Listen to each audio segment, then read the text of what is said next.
Welcome to the Main Affair Studio podcast, a podcast where we detangle unpopular textured hair care topics, then send you back to the salon shook.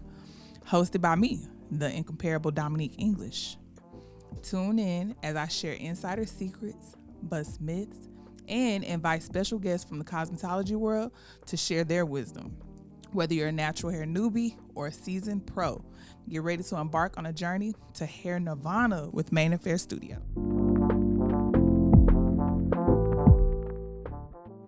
Hey y'all, welcome to the podcast. Welcome back. So this episode is very special. I'll probably say it's always special because y'all don't understand. When God does it his way, it's so special because you don't know who you're gonna run into. And by being obedient, it causes you to, always find your way back to him in these situations. So this person is someone I met literally thinking I was going to do something else. I didn't say I was giving up on hair, but I was doing something else in the midst of what I should have been doing. And I walked into his salon and literally he was in there talking to his client in a way that I was just like, wait a minute. The client was just so at ease. He was pouring into them. I felt I wanted to sit down too and I think I did sit there for a while. Okay, so without a further ado, okay, y'all, this is twin Master Stylist of Dallas, Texas. Hello and welcome to the podcast. Well, hello. Yes. Thank you for having me. I'm so excited to be here. Yes, thank you. This is amazing. Thank you. And I'm appreciative of what you're doing because it needs to happen. Thank you. I appreciate that. You know what? Like I was saying, I want to keep going on and on, but literally, I'm gonna give it to you quick. Like I was standing there and you greeted me. I don't know if you remember. Do you even remember? I do. Okay. I had to think about it, and yeah. I was just, especially after it was a video that I saw on your page, which I stalk, unhealthily. Really? But maybe you don't want to read my reach going up. I said, "Oh, I remember her," and you did come in, and it was something that we were talking about, but it wasn't about hair. No.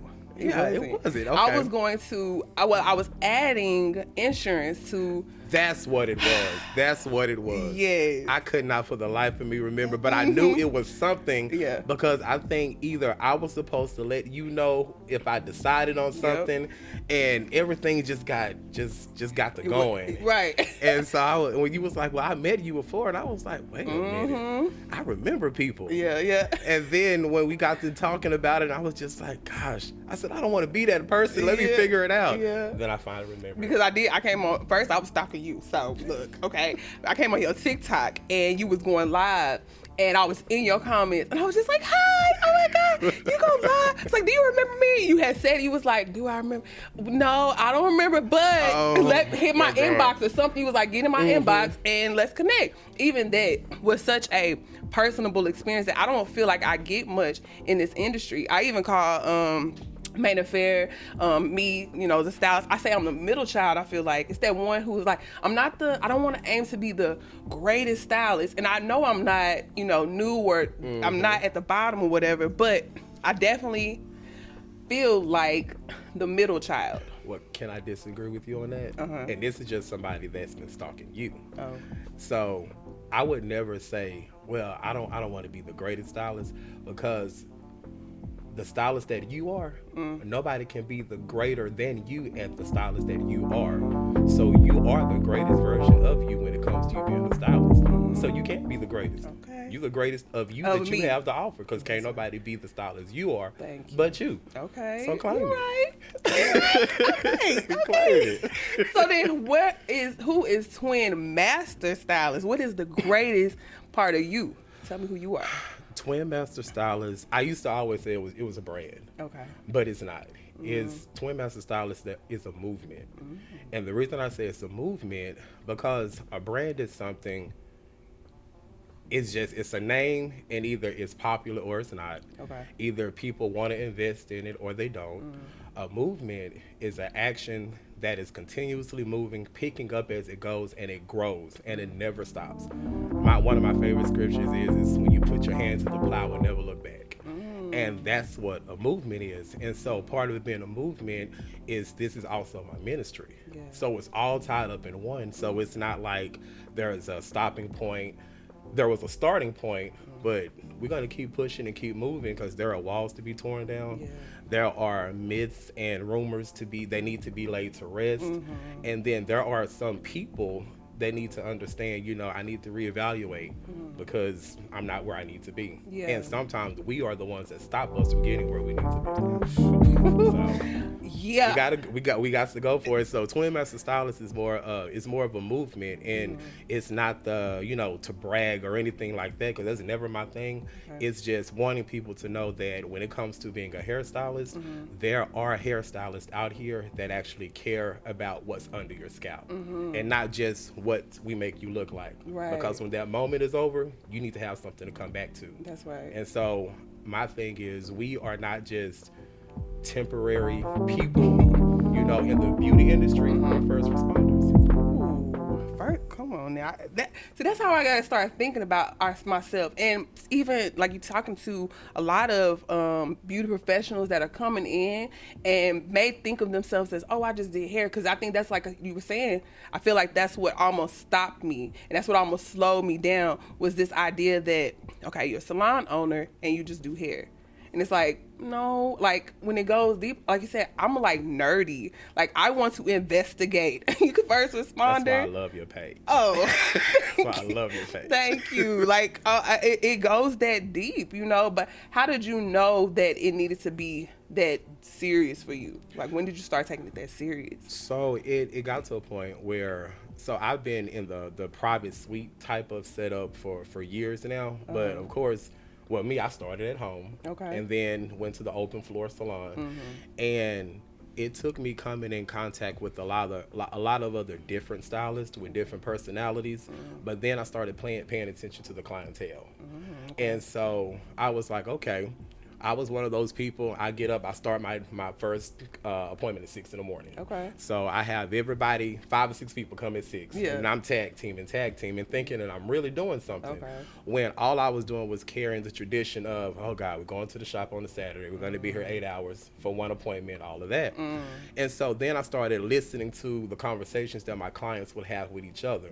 And then I started paying attention to how, how sometimes this client and the stylist, they do that banter thing back and forth, but there is truth underneath it. Yeah. A lot of times the client will kind of throw it out there jokingly to see how we handle it, because they want to know how to approach a situation with you, or how to address something with you. And so I started listening to that, and I was just like, okay, I done brought 5 people in here. The first person, she's good because she's on her way out, but then the 3 people that's still sitting under the dryer that was dry 15 minutes ago, now they looking at me crazy, and now I'm looking at them crazy, but I can't get mad because it's my fault.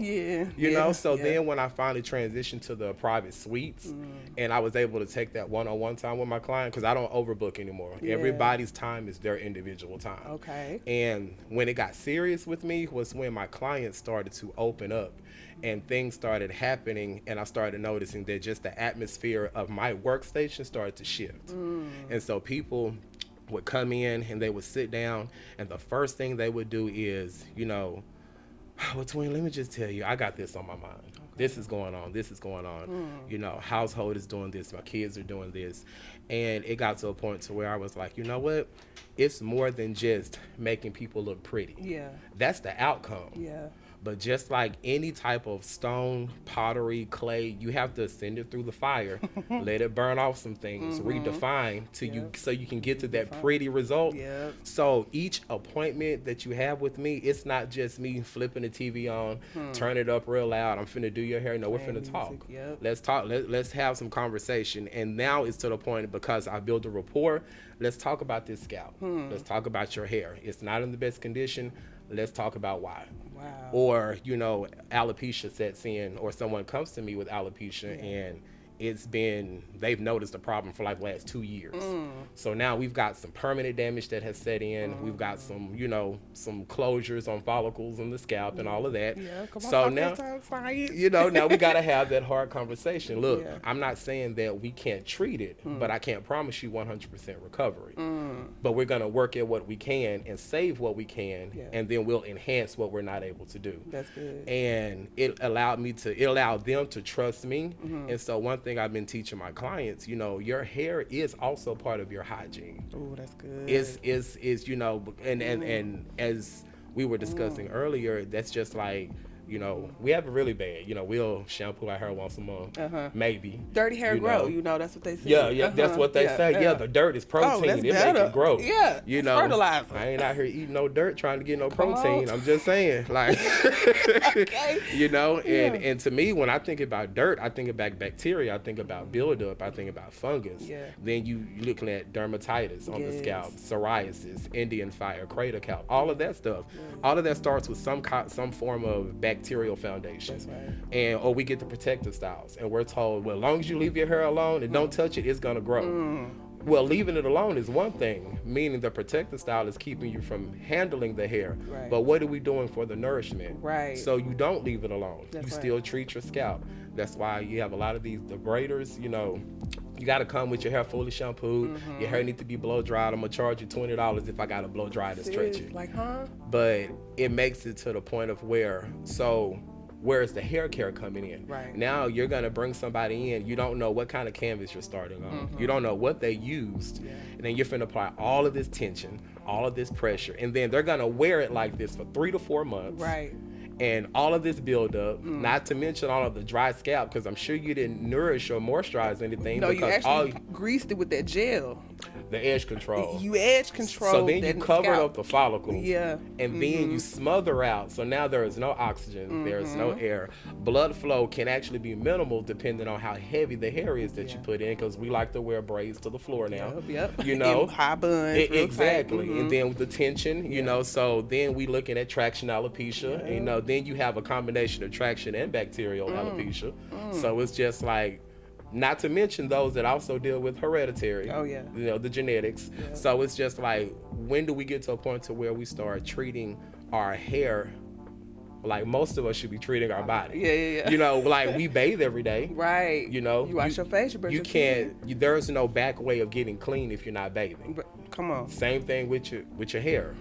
We should be caring about it. If you're not, and again, granted, we don't have to shampoo it every day. Not all of us do, Sure. Yeah. But we should be caring for it, right. So. Right. Give it some attention the same way you would any other parts of your hygiene. Like I have a lot of clients now, they just, twin, I want to grow my hair and I want it way down, past my back, but you're not willing to put in any of the work. Right. You're not willing to do your part at home. You're not willing to, and some are going to be upset, but you're not willing to invest and purchase the products that are needed to get you there.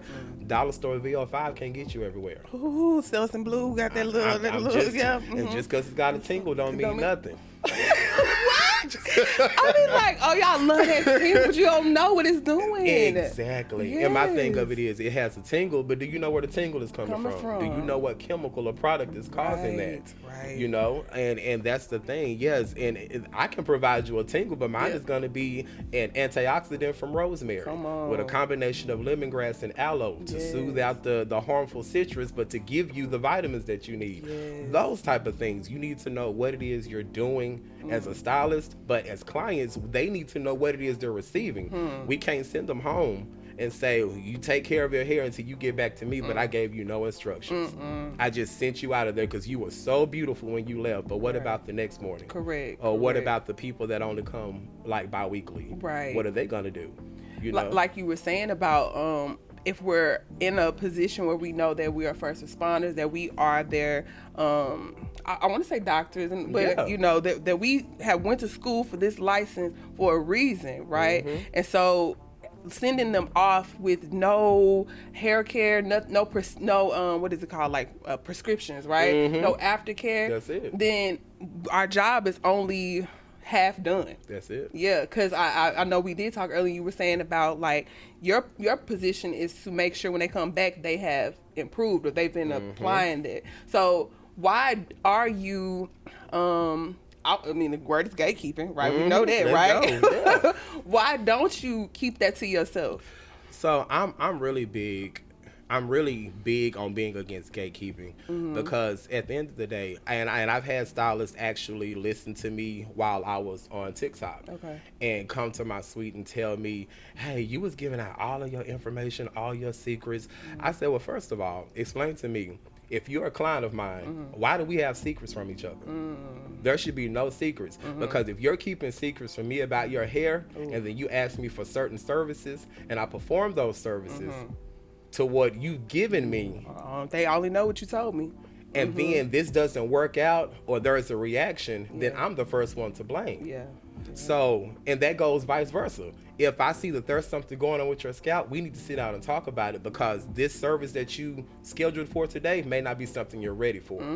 And I'm not looking trying to get the money. I follow my passion and the money fills in where my passion takes over. Right. So if I see that there's something that's needed, then we're going to go ahead and tackle that. I am also a stylist that's not afraid to say no. That's why gatekeeping don't apply to me. Okay. Yes, Yeah. because if it's something you're asking for and I don't think you're ready for it, I'm going to tell you we're not going to be able to do this service. So I'm going to tell you why. Right. Now, if you choose to keep pushing, Right. then at this point the appointment has come to an end. And if you'll you send them out? yes, I will. And if you Okay. feel like this is not going to work for you, I have no problem terminating this relationship. Yeah. But better yet, I can also find you somebody that can be the stylist you want them to be, because I can only be the stylist I know how to be. That's right. So it's almost one of those things to where as a stylist, I'm going to mold you into the client that you really want to become, because then your hair will reflect it. That's right. You can't mold me into the stylist that you need because you're not the only client that I have.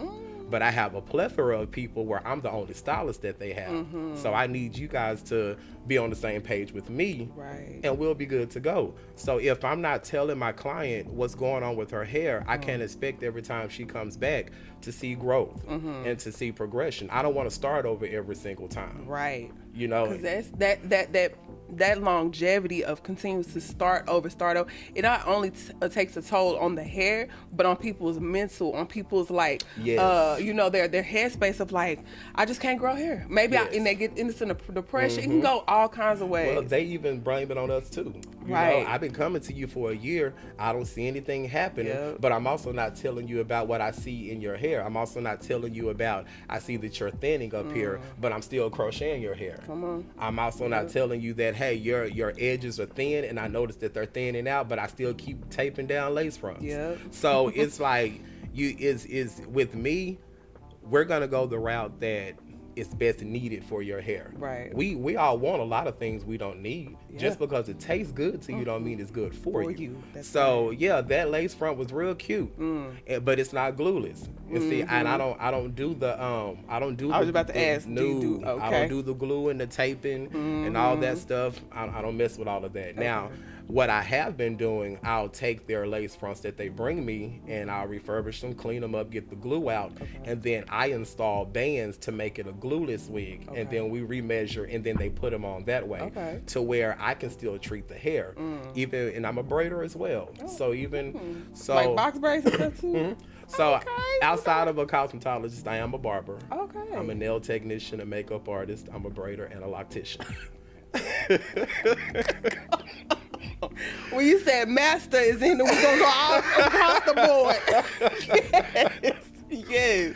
Yes. So so even when I have a pre shampoo braiding set that I do. So anybody, because no one gets in my chair without being shampooed first. That's right. I don't care what the service is. Right. And every shampoo comes with the treatment depending on what state your hair is in. Okay. So if you're getting your hair braided, then there is a rosemary and lemongrass treatment that we do on the scalp, especially and we just kind of exfoliate it because the scalp will be exposed for an extended amount of time. Right. But then we go back in where people mess up is after the braids, you have all of the edge control and gel and all the stuff that they use. So what I do, I normally take sea breeze, Okay. and I'll kind of like mist it over the scalp, Yeah. dab it a little bit. Yeah. It doesn't mess with the base of the braid, but it clears that scalp out. Yeah. Now I can go in and moisturize the scalp. Right. Because a lot of people feel like, I'm just going to pour oil all over it. Oil is not a moisturizer, it's a sealant. That's right.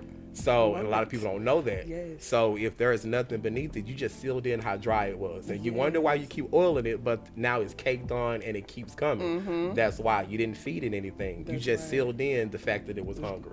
Come on. I say I compare it to frying chicken. Literally, when you put a chicken in the grease, it's wet. Yeah, it's gonna feel wet. Yeah. When you take it out, it's dry, and that's what dry. it's doing. It just sealed in the dryness, the crispiness that you had in originally. But that sea breeze, you're right, because it's like toner. Like you said, our scalp is like our skin. When you wash your face, you do the steps. You put the toner on. You put the moisturizer on. Yeah. Yep. Even with my braids, I always tell them not to go any more than 8 weeks. Okay. And the reason why I can extend it that long, because at 4 weeks, I need them to come back in, and I steam their braids. We steam them. I put I use a rosemary lemongrass spritzer on the scalp, which eats a lot of the debris. It makes a lot of the flakes and stuff just kind of like disintegrate. Oh, yeah. And then I'll do a small, really tepid temperature rinse, because we want to keep some of the moisture in there. Yeah. Then we steam it for a little while, and then I'll spray it with water and aloe on the scalp just to soothe it.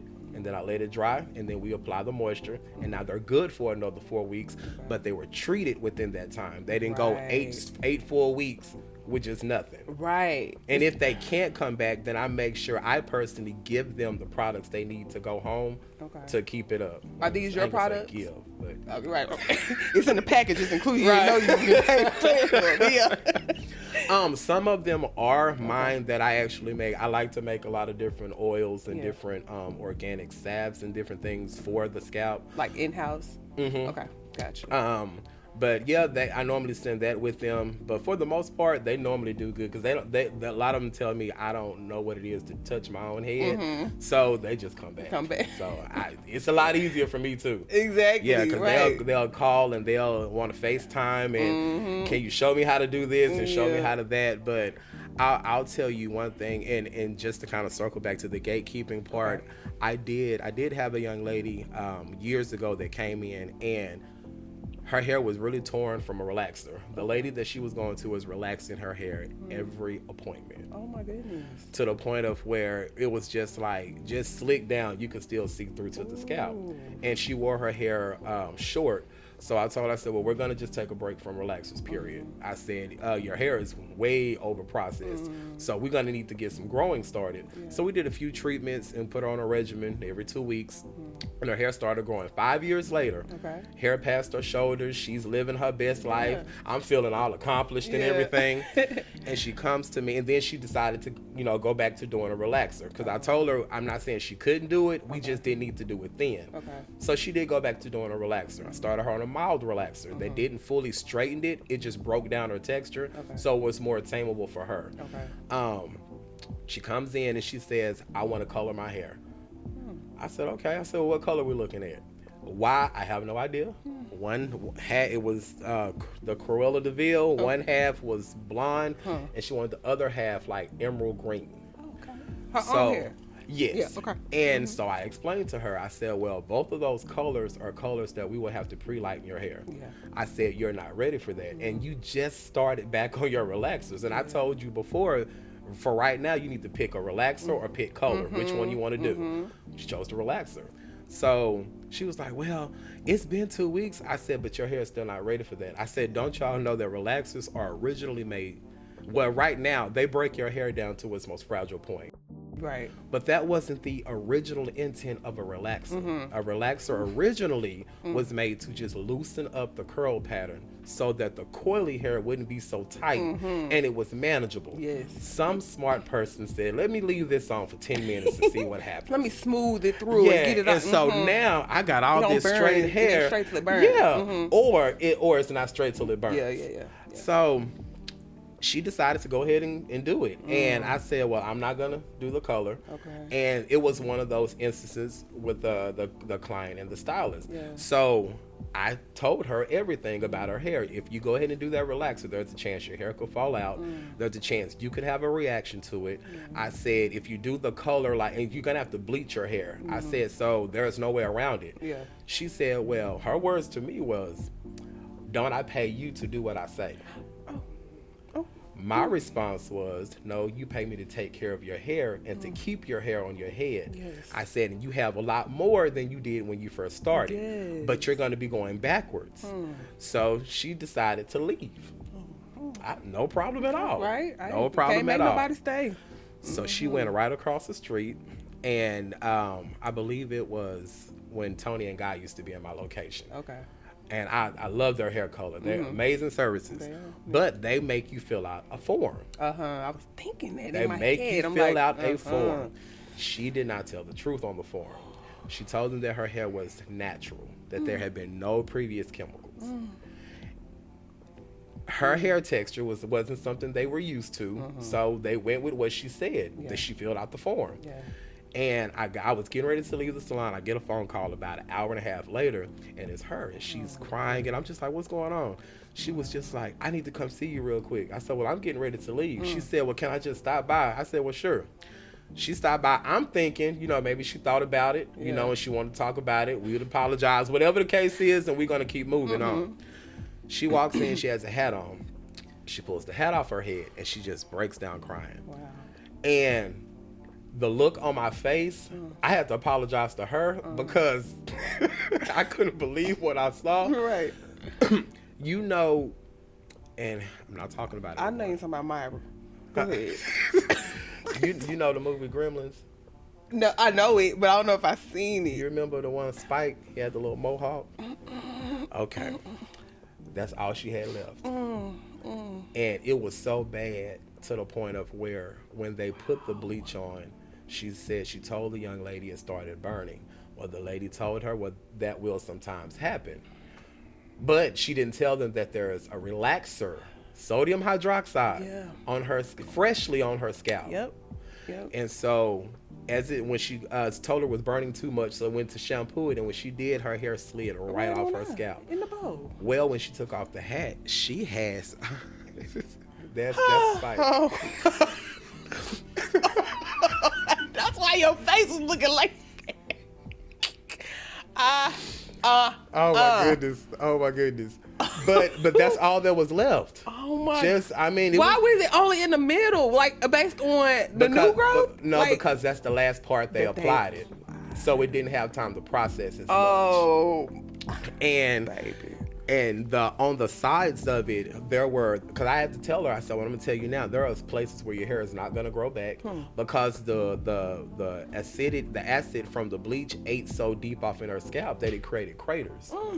And so it destroyed some of the follicles, and it took it beneath the skin surface, and it started to discoloration. Some of her scalp was green, some of it was blue. There was actually a clot where I said, the only thing I can do for you is give you a ride to ER. Yes. That's all I can do. I said, I can't do anything. You can't put a wig. I can't. I said, you can't cover this up. You're going to set up you need for to infection. listen, friend. You need to go to the doctor, and they're going to have to give you probably a steroid or some antibiotics or something because it's infected. I said, I can't do anything with it. No. And that was the last time that I saw her. Wow. And that made me appreciate the stylist that I was becoming. Oh, that was good. It made me appreciate who I was becoming because I was like, these conversations need to be had with everyone.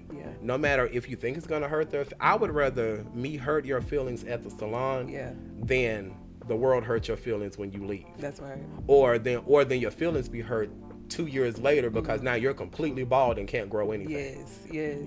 And because everybody wants to turn to all of these quick fixes and all these products that are like grow your hair in like 3 days and all of that. If that was a real thing, why would it be on sale for $5.99, $9.99? Why would it have so much access? That'd be my thing. They talk about stuff that's quick, but those things are being, you have to go to an actual dermatologist, trichologist, somebody who is medically or they licensed. gotta be familiar with the science of it. Exactly. That stuff ain't just available to the masses. And when you're looking at the science of it, that's custom, because everyone's hair growth journey is different. Right. Everyone's blood flow is different. Your blood flow determines the speed of how your hair grows. That's right. Even with my clients, I tell them, what you put in your body, everything you put in your body, your hair gets a taste of. Everything. Whether you drink it, eat it, smoke it, snort it, whatever, your hair gets a taste of it. So you got to be mindful of those things, and then knowing the things that your body don't produce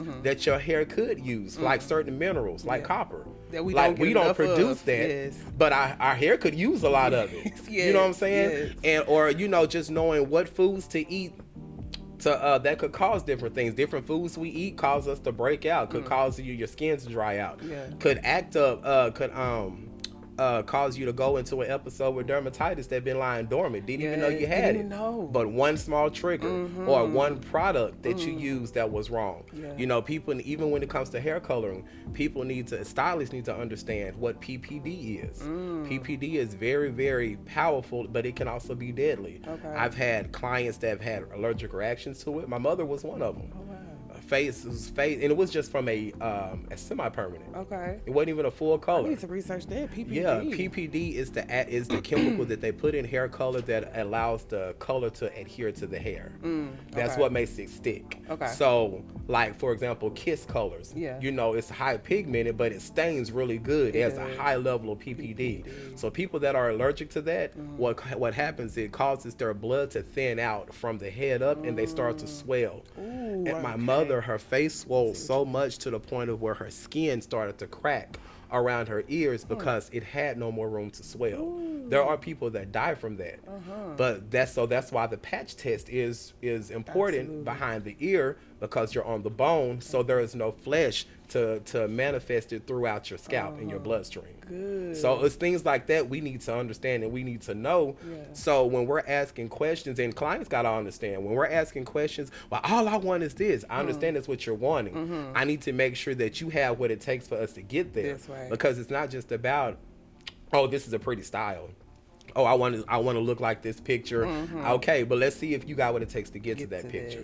Because when you take this style down, we still need your hair to be on the head. Right. When I taught beauty school, I taught beauty school for 6 months. Come on, instructor. And my biggest thing was keeping the hair on the head. That is your number one objective, keeping the hair on the head.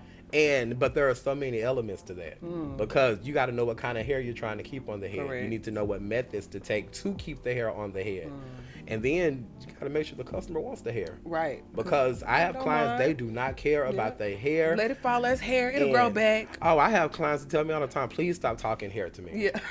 Please, look. My sister comes every week, and she tells me all the time, and because I get excited, so I get to talking about different stuff, and she'll be like, "Twin," because she's an accountant. She's like, numbers is my thing, not hair. Right. Don't talk hair to me. And maybe too, because your sister, because I have the same issue with mine. Her hair is down her back, and she constantly will go do other things. She'll be like, "Oh, you'll grow back, it's fine," but she don't want to talk about what's going on with it. She just like, "No, you'll fix it, it's fine." And that's her thing. That's her thing. And I love her for it, because she keep me on my toes.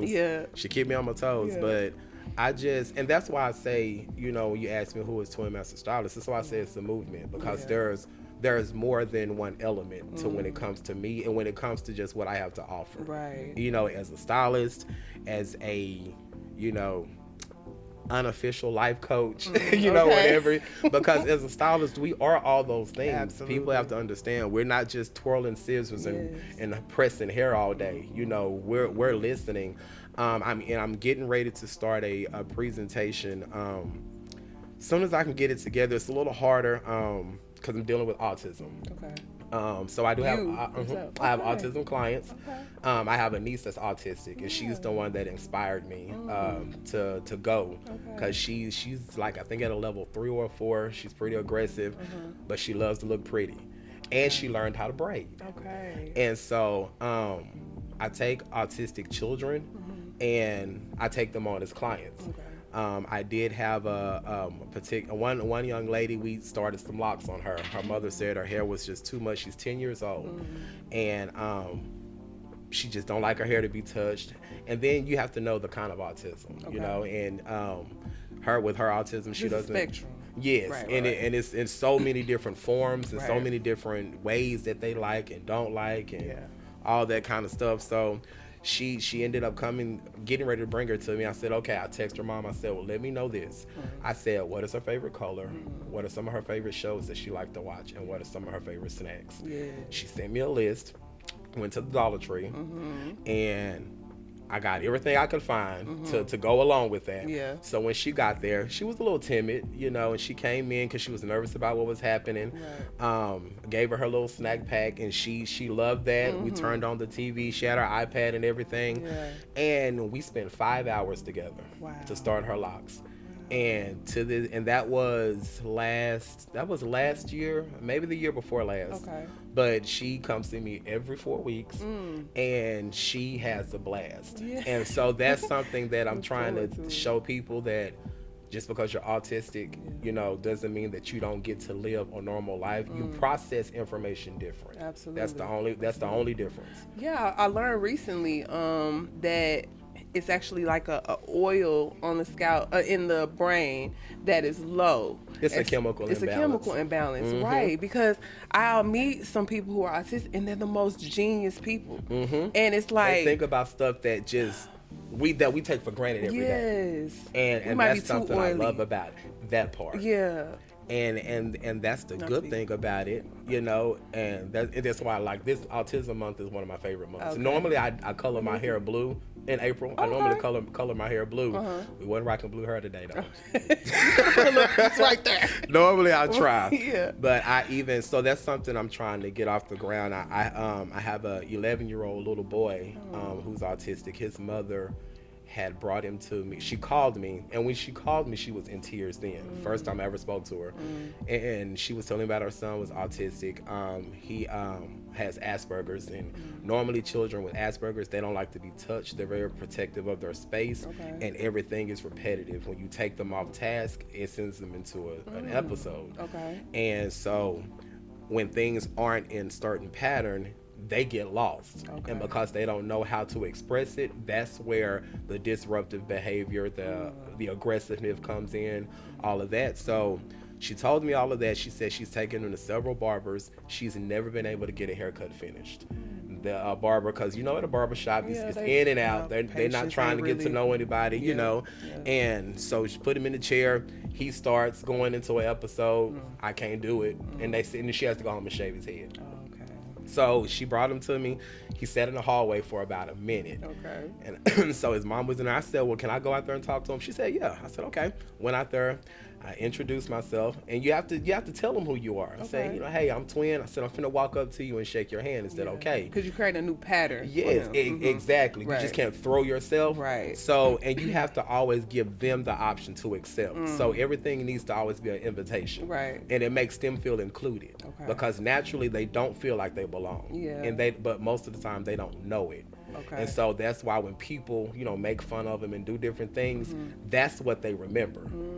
They don't remember being told you're awesome, you're great. You know, it's the person laughing at me or the person that hit me. So I have to introduce myself to him. I asked him if I could shake his hand. He shook my hand, and I asked him what his name was. He finally told me his name. My name is Josh. I said, okay. I said, well, can I cut your hair? Your mom is in here. You want to go in here? So he went in there. He kept looking at my chair.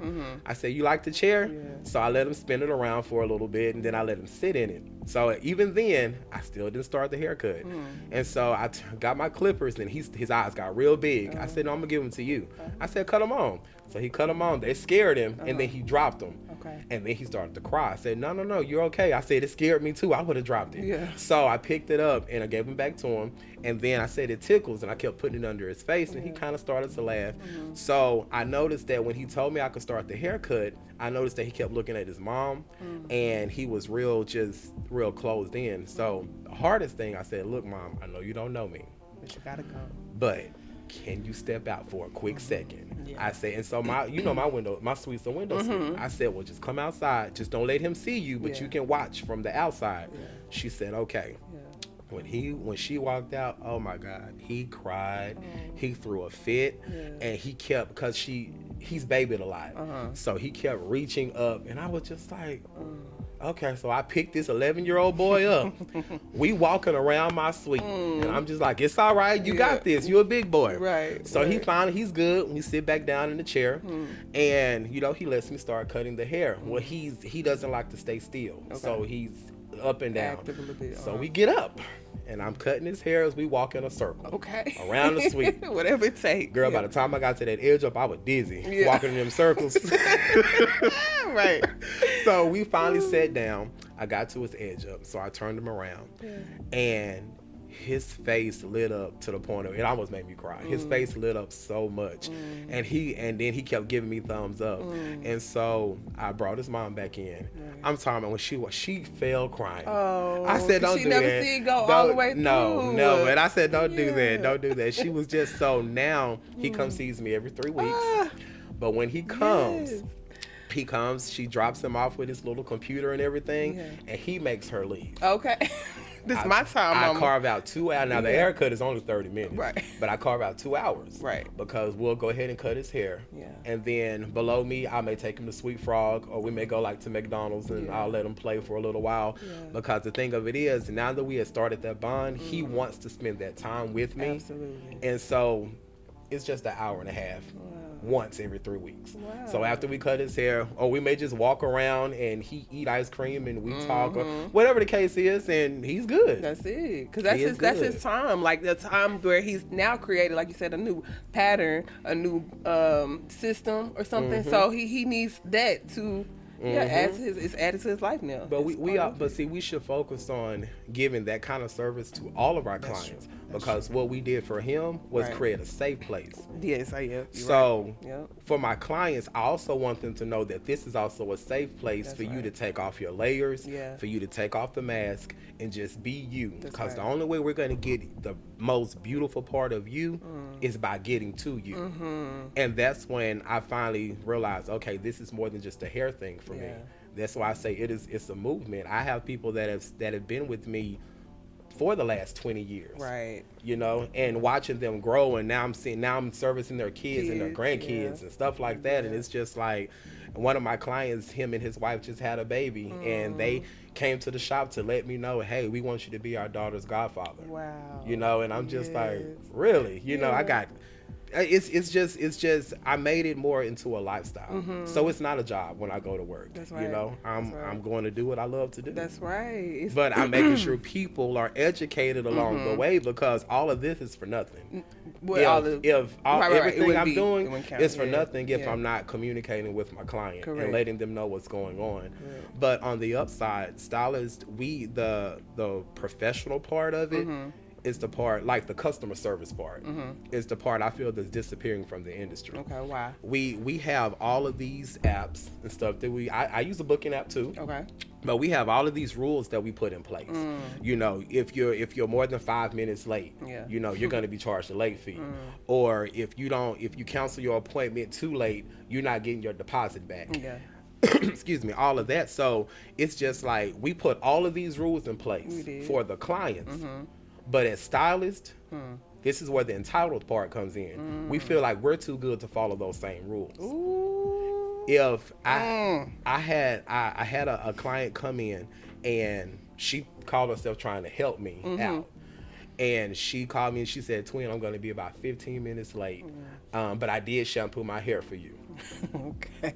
I said, "Well, that didn't help me out, because I'm still going to shampoo it when you get here." But I said, "You can get her in 15 minutes. Go ahead and come on." Yeah. Well, she made it. I think she made it in 10 minutes, so it didn't throw me off schedule. So I wasn't tripping. Life happens. I get that. Yeah.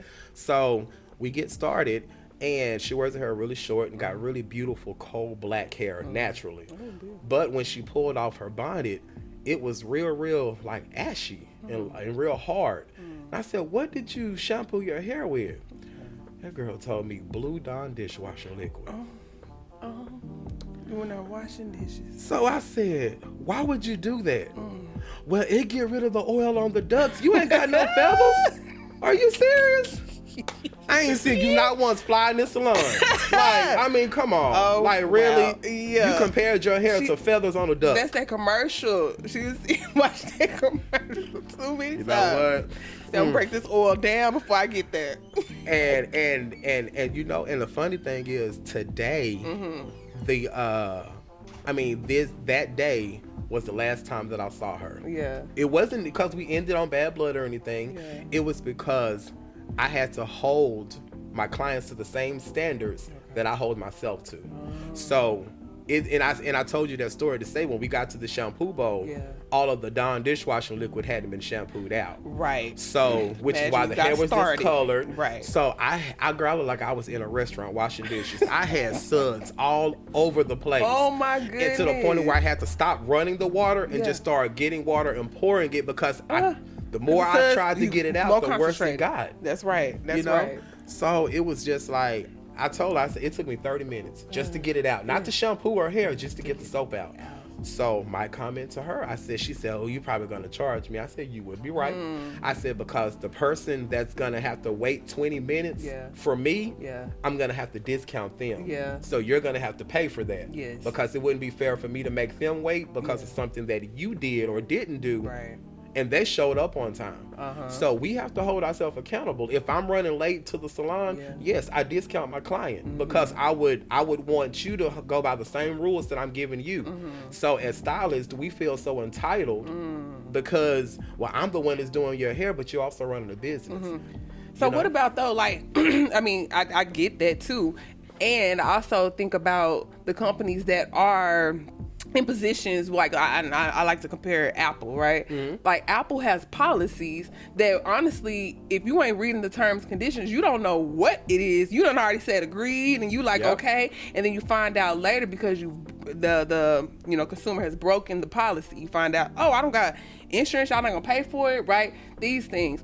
So if you say you apply the same methods, how far do you go into that before it becomes like, all right, now I'm the professional, this is still my environment? Like, how do you set that up so that they don't break the policy? So you know what I call it? I call it the conversation shutdown. Okay. Because there are some conversations that clients will have with you just to see if you are, if you'll either bite the bait or kind of see how far you'll go with them or whatever. So some stuff I shut down and I kind of let people know how things are, how they need to be. And, if they get to a point to where they're like, if somebody like consistently late all the time, because you only get a couple of times with me. Right. And, after a couple of times, it's like, okay, so now, one time I get it. Yeah. 2 times, maybe. On this third time, we're creating a pattern. Yes. And so before I allow you to think that, I can be walked over, then I'm gonna have to stop it where it's at. Okay. And then, it's all about how you do it. I don't have to be rude because that's what I'm seeing a lot of. Clients getting cussed out, and I get it. As stylists, we get frustrated. We do. There are clients that I have some clients now. We just have some problematic clients. Yes. You have some people that are never satisfied, and a lot of those people. And I'm learning with those people, they're never satisfied. It's not because we're not doing our job. It's because they haven't learned how to love themselves for who they are yet. Right. So they come to us trying to find who they are, and they want us to show them who they are. When all they need to stop doing is stop looking for something else and look at who you are and what you have. Right. And allow us to enhance what you have, because that's what our job is, to enhance it. Exactly. I can't make you look like somebody else. I don't care how many layers of makeup we put on. When you take it off, you're still you. You know, right. So it comes to a point to where we have to sit down and have those conversations. Hey, look, I get life happens. If you need to leave a little early, if we need to look at your scheduling and see, maybe we need to start scheduling you later to where you have time. Let's figure out how we can help this so this doesn't keep happening. That's good, because that you I'm work not with going them. to keep doing the same thing over and over. I'm not going to keep having to charge you extra so I can discount them. One or 2 times, like I say, life happens. I've had clients, tell me, hey, I just found out I had COVID, but I wanted to show up. No, you didn't have to show up. No. Right, you absolutely don't have to No. In fact, you didn't even know it's a guy. You didn't even have to call me. I don't even want to take a chance on it transferring through the phone line. You could have sent me a text. Right. Because I'm not hard like that, you know. Right. And my thing, and if you are just saying stuff like that to get over or to get out of not paying this and paying that, I'm let God deal with that. Okay. Because at the end of the day, where I lose one, God will give me two more in that place. Amen. So I'm not ever worried about where my next client is going to come from because I know who my source is. Amen. That's good.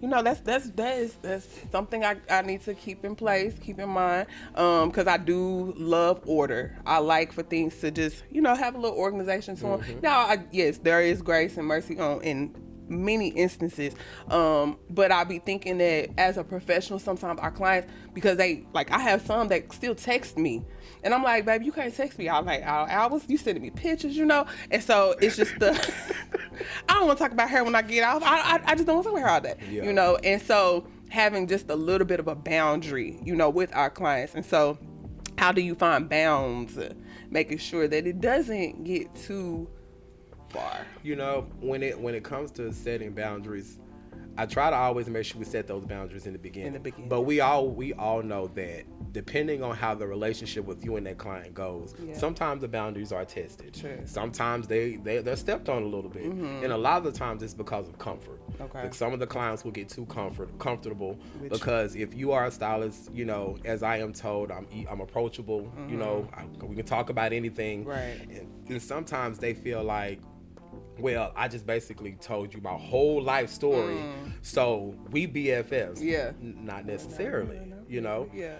At the moment, I was what I needed to be for you at that moment. And that's where we have to, and I was really bad about it. Okay. You know, not leaving the moment in the moment. You know, me and this client done connected, so I'm talking about it all day. I'm excited about it, this and that, you know, and then I set my own self up because now I've created a level of comfort to where this particular person feels like, okay, well, it's just them. You know, they'll be okay. Or, you know, oh, she know how I do, or he know how I do. No, it should never be like that. At the end of the day, if you're really my friend, then you're going to respect the fact that I'm running a business. Right. You know, I could know one of the partners that owned the franchise in Walmart. That don't mean he gonna let me come go grocery shopping and only pay for half my groceries and leave. Right. You know, I gotta respect the fact that that's a business. Right. You know, and that leads me into those people that, you know, hey, I don't get paid till Friday, you know, but my appointment is today. Well, let me see if I got something open on Friday for you. Oh, come on. You know. Well, you know, now they got Afterpay. So, go ahead and set it Corner, Affirm, you know.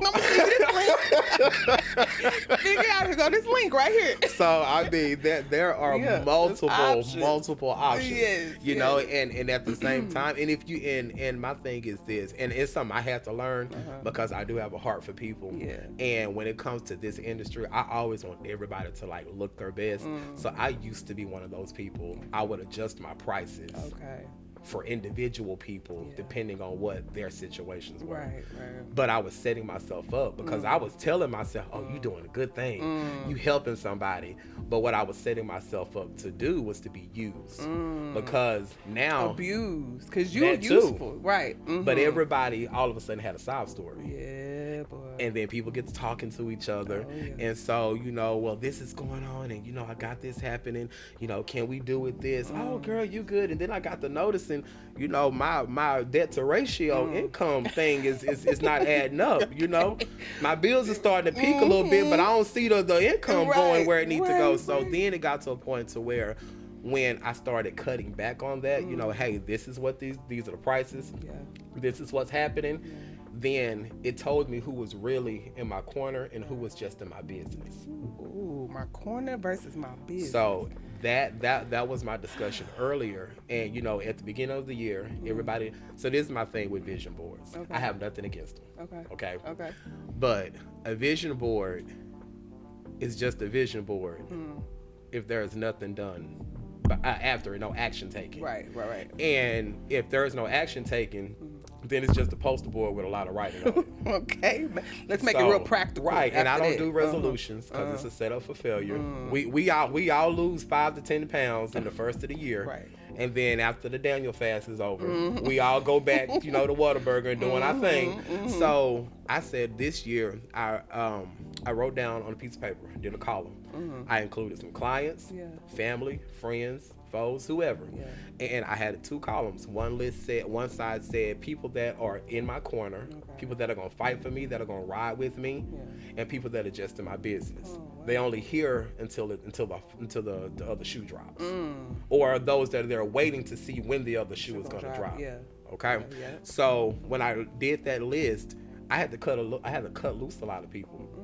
I'm a strong believer, and it is okay for you to terminate a client. Oh yeah. I am the king of terminating clients, and I don't want that to sound bad, but I know that I'm not for everybody, and I know everybody's not for me. That's right. And I know, and for me, all money is not good money. That's right. If you paying me means that I have to compromise my beliefs, my personality, my character, and my knowledge and education, then you're not for me. That's right. But rather than write you off, I will actually have somebody lined up for you and just go ahead and send you on over. Yes. It don't have to be no love lost or anything. We're just not a compatible fit. Right. And that's what makes my passion so enjoyable for me, because the people that I get to serve are the people that I enjoy being around. Yes. And if you're somebody that seems to be a little, problematic in the beginning, we gonna try to work some stuff out. I'm gonna even, hey, is everything okay at home? You good? How's your health? Right. Because what's up? Right. And sometimes that works. Yeah. And then sometimes I'm told to mind my business, and I do just that.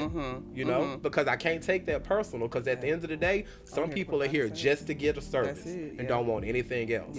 And as stylists, and I would say we would be considered seasoned stylists, old school stylists. And when I say old school, I don't necessarily mean method, I mean the care. Yes. Because if you think about it, back in the 70s and 80s, the stylists that we had then, which we call the OG stylists now, they didn't have people walking around with their scalp ate up. No. The clients could just walk in and the stylist knew what to do. They didn't have to ask too many questions, because it was already going to get taken care of. They was going to go through a full service every time. And that's another thing. And even with the whole alopecia thing, alopecia was not prevalent in the African American community. Before them relaxers. Until we started with the relaxers, but then we didn't stop there. We wanted to start adding tension. Then we wanted to start getting to all of the Dr. Miracle, the extra strength stimulant programs, and all of this. But the problem with those products, and I tell people all the time, remember, your hair gets a taste of everything you put in your body, because your bloodstream is how your hair feeds. So at the end of the day, you put this product on your hair, and it's stimulating, and you start seeing little peach fuzz and all that kind of stuff. Well, you have just changed the nutritional diet of your hair, because where your hair was feeding on your bloodstream and the minerals and the nutrients that your body does produce, it is now feeding on the chemicals that you're giving it. So the funny thing is about it, when alopecia natural food to processed. Exactly. And just I have a little Yorkie. He's never eaten human food before, because I know the damage it could do. And so what happens is, when alopecia sets in, your scalp and your immune system, they don't talk to each other. Your immune system job is to be a soldier, go to war. When things happen, it goes in. That's right. So you're using those products and you're stimulating, you're seeing some hair growth, and now you done started feeling yourself, so you're comfortable with it, so you stop using the product. Well, the hair starts to shed because it goes into culture shock and you're starving it. And so now your immune system notices, hey, there's some activity going on up there. Right. So instead of the immune system asking your scalp what's going on, it goes into combat mode and it starts to fight to defend the body, and it kills some of the red and white blood cells that feed your scalp. So now your hair thins out even more, and some of the follicles will actually close and they'll smother out. So now you're off worse than when you started in the beginning. So we've got to get away from that. And then texture changes. They'll end up saying, well, my hair used to be really coarse and now it's really fine. Well, those were signs early on that your body is fighting. Something is going on within your body, and it's coming out through your hair. I like to say it's like a waste based system. So you're right. Yeah. And that's what we gotta that's what a stylist, especially the ones that are with all of the gatekeeping, your clients should know what porosity is. Yeah. They should know what density means. Oh, yeah. They should know what it means in terms to their own hair. Yeah. You know, they should know if they have high density or high porosity or vice versa. They should know those things. Yeah. They should know when they feel their scalp, if something doesn't feel right, you know, let me find out what this is. Yeah. Where some of us are sending people home and they're thinking their hair is at its very best. And it's actually the quite opposite. Right. And you feeling all good about yourself because, oh, I did that trim. What? And that's a myth that needs to go away. Trimming the hair doesn't make it healthy. It makes it appear to be healthy. You can only hide behind a delusion for so long. Right. So if the hair is damaged, snipping it, if that's the case, we don't have hair down the ankles. Right, 'cause I be Sure. trimming. Oh, well, let me trim this little bit so I can wake up in the morning with my inches. No, you have to treat it. You need to treat it, and sometimes you got to treat it from within, which means you need to know what's going on inside your body. Right. Even when it comes to some of my clients, when we're doing hair color, like we're doing bleaching services, I need to know if you're on blood pressure medication. Absolutely. I need to know if you are on nitroglycerin as a heart medication. Those two, and Lipisil as the blood medication, blood pressure, those two medications for a fact deposit brassy tones into the scalp. So when you're lifting the hair, you can't get to the blonde because it's brassy, it's orange. And then you keep lifting and keep lifting and the hair is not doing anything. You're killing the hair, you're damaging the scalp. And not only that, now you're at war with the medication that's going on. So now there's a chemical imbalance and now there's a reaction. That's right. And the reaction is we don't have no hair. Yeah. It's just swept on away. That's gone, yeah. So those are the things that we should be that in depth with our That's right. clients. That's right. When my clients say they trust me with their hair, I'm talking about to the point I have clients already that have willed me to be the only one that touched them when they pass away. Yeah. You gonna do that? Very uncomfortable. I've worked at a funeral home before. Okay, so you already got the experience. Now it's nothing I look forward to. Yeah. You know, but in the very first time I did it, yeah. He was like, ooh, yeah, look. Now, because didn't nobody explain to me about, you know, the moving, the gasping for air, the moving ligaments, and when they don't tape you together good and you come open. Yeah, they didn't prepare me for that. Yeah. And we had some incidents. But we worked it out. Yeah. We worked. They came out looking good all the way to the house. We worked it out. Right. My mental health was destroyed, but we worked it out. Yeah. So it has to get to a point to where your clients trust you with their hair even after they're gone. Good. You know, but that's a relationship, and it can't happen when we gatekeeping. Yeah. It can't happen when we threatening and cussing out our clients. Yeah. It can't happen when the client wants to do something that you don't know how to do. Yeah. So you get upset because they won't do what you want. My thing is, if it's something that you don't have experience in, be honest with your client. If my client asks me for something, one or two things, I do not provide that service. Right. Or I'm not familiar with that yet. Let me work on this a little bit more. And then when I get to a point to where I think you'll benefit from it, we'll be ready for it. That's good. You know, different type of extensions. Integrity. People are asking me about, you know, tape ins, this and that. I'm not against them, but I've been doing a little research on it, and for me, different styles, dealing with a lot of tape and a lot of the glue, my biggest thing is uninstalling it. Right. Losing the hair when you uninstall it. Yeah. You know, so... And it's still pretty new. Sometimes we want to jump on stuff that's so new that they haven't done enough practice, enough research. They haven't gotten the products down on how to, like I said, the adhesive sprays. So jumping in it while it's still new. That's what makes the difference between stylists like us, who are first responders, and then trendsetters. Yeah. Because they're just jumping on the next trend because they're following the money. That's all they're looking at. Oh, they paying how much for this? Oh, I'm finna start doing this. Right. No, I like I said, I'm a loctician. I will not go and get certified for sister locks. See, I just... Baby, I'm not doing no sister locks. Don't even... Micro locks... micro locks is a big maybe. Yeah, maybe. You know, so because I have more to offer, and you go and get them done. And I have a client that went and got hers done because I don't provide that service. Now I help her maintenance them as far as I still treat her scalp and stuff like that. Correct. I don't do the retie. It took her 3 days to get them done. Yeah, that'll be 3,000, 100,000. Do you hear me? Okay. 3 days. Wow. And then I think about what I could have done in those 3 days. Yeah. You know? And so it's all about knowing what's for you. Right. You know, and that's just, and being okay to know what's for your style, your client, because that's something she needed most. But then also she would still be able to come to you for the upkeep and the hair care. Yes, if there's a service that I do not provide, like totally don't provide for my client, and my client is really interested in it, I'll never be one of those that's upset or I'm gonna try to go figure out how to bootleg my way through it. So no, my thing a little, okay, well, if you're gonna do that, let me help you find what I would consider the best source to do that, so that we can still keep your hair protected in the process. That's right. You know, because I don't have a problem becoming a partner in anything, because I still have my own. That's right. And me becoming a partner in something, for me, gives me the chance to extend a little bit more. It gives me a chance to share some more, to be able to give a little bit extra somewhere else.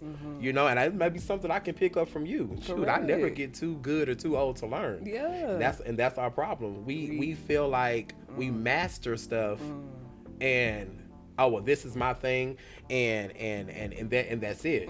You know, and not even going in depth of what your thing is. Like, there's always more to learn, even about your thing. You know what I mean? Like, and that's okay, so that you can become the most educated, you know, in your field, and that's good. That's just like with the whole silk press. Yeah. You know, when silk presses hit the scene, baby, everybody was a silk press queen and a silk press king. Yeah. And then I look and see that I just see a lot of people just shampoo, blow drying, and flat ironing hair.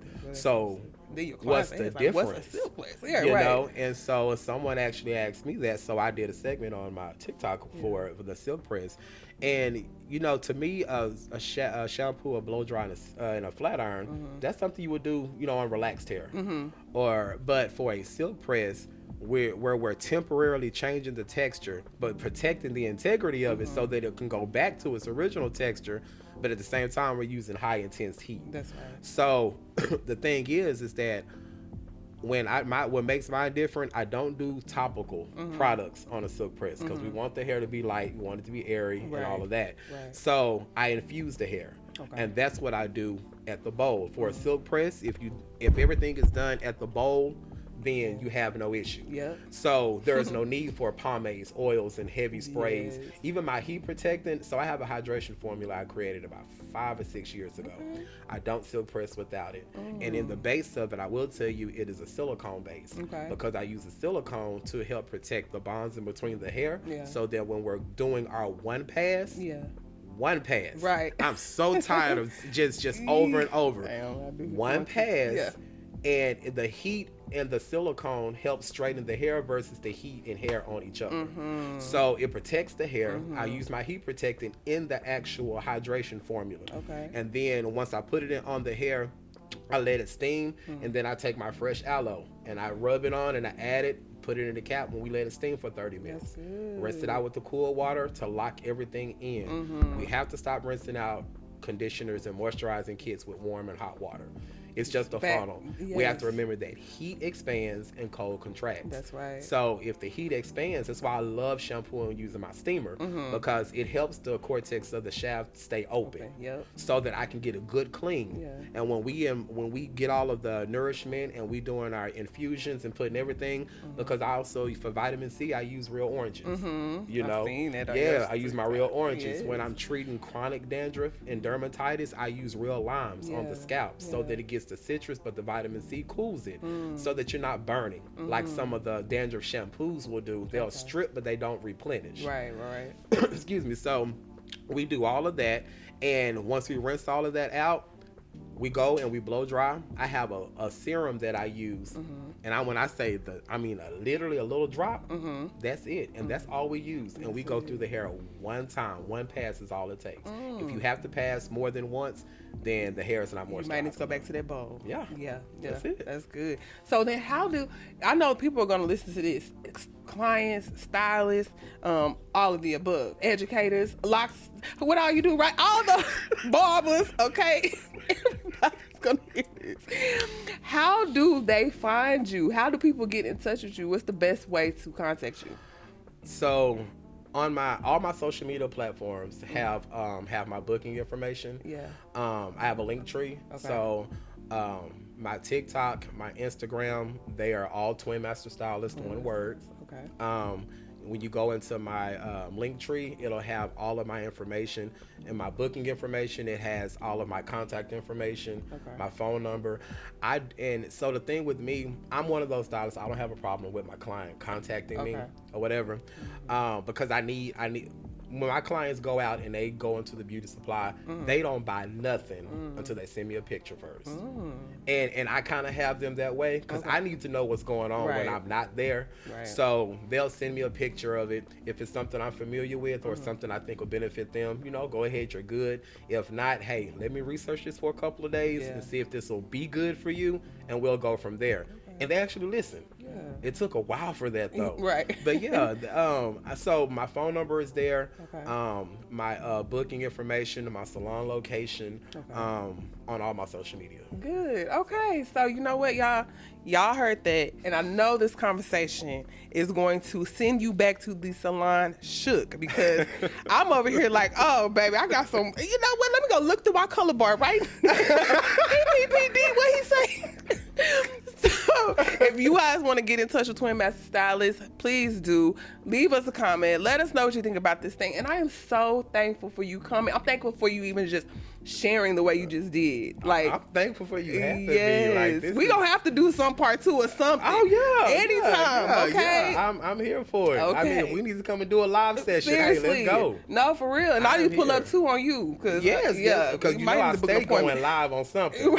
Yes. So I mean, I am down for the full collab. Good. Because and one thing I was sharing earlier is that one thing I've been praying about was, because my clientele base is almost 900 people. All right. And I was like, God, why is it that I got a clientele base this big and I'm not further along, or I don't have this and I don't have that, and I'm looking at what other people have and all of that, and it's clear as day. He said, you have the quantity, but you need the quality.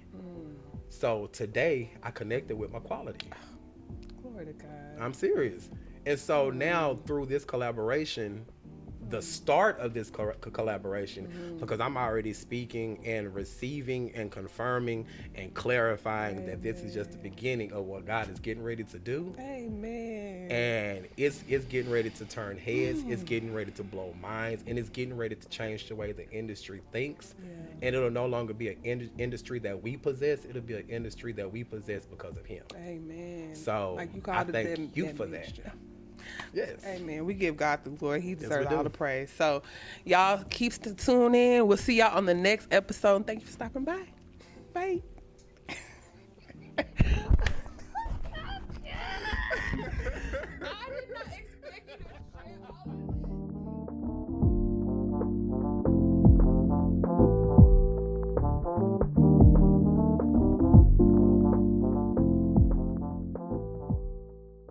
Are you a stylist that's looking for a community? Let me introduce you to The Main Game, a digital community for professional stylists and clients who are like-minded in the cosmetology spaces. Our community includes self-paced online digital courses, all access to private tutorials, confidential conversations with experts, and early access to product launches. Stylists have a monthly opportunity for one-on-one coaching and clients virtual check-in. For only $19.99 a month, you can be a part of The Main Game. Join us by clicking the link in the description below. Also, don't forget to sign up for our email list and stay updated on new products and services that are available at Main Affair Studio. Now, back to the episode.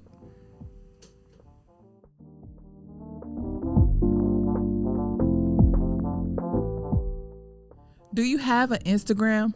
If so, are you following us? If not, jump over to Instagram and follow us at Main Affair Studio. And while you're there, check out some of our latest reels and posts. It doesn't hurt to like and share with your girlfriends too. You never know. You may see your post in our stories. By the way, check out the link in the description below for contact information and visit www.mainaffairstudio.com for the latest exclusives.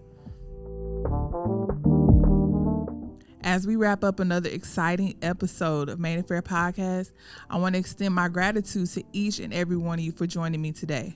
Remember, whether you're just starting your natural hair journey or you're a seasoned pro, there's always something new to learn and explore together. Stay tuned for upcoming episodes where we'll continue to unravel the mysteries of textured hair care. Until next time, this is Dominique English signing off, reminding you that there's no one way to be textured.